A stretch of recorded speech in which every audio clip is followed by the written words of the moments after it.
Japan के प्रधानमंत्री Shigeru Ishiba ने रविवार को इस्तीफा दे दिया। इशिबा ने यह कदम सत्तारूढ़ लिबरल डेमोक्रेटिक पार्टी एलडीपी के भीतर विभाजन से बचने के लिए उठाया। जापानी मीडिया एनएचके ने यह खबर दी है। इशिबा की गठबंधन सरकार जुलाई में हुई ऊपरी सदन हाउस ऑफ काउंसलर्स के चुनाव में हार गई थी। इशिबा ने इसके लिए हाल ही में माफी मांगी थी और कहा था कि वह इस्तीफा देने के बारे में निर्णय लेंगे।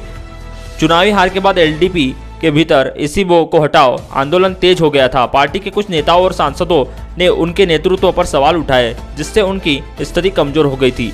अब उनके हटने के बाद एलडीपी में नए लीडरशिप की दौड़ शुरू होगी। इशिबा की लिबरल डेमोक्रेटिक पार्टी एलडीपी और उसके सहयोगी दल ने जुलाई में हुए चुनाव में देश के ऊपरी सदन में अपना बहुमत खो दिया था। हालांकि उस समय उन्होंने कहा था कि वो प्रधानमंत्री पद में इस्तीफा नहीं देंगे।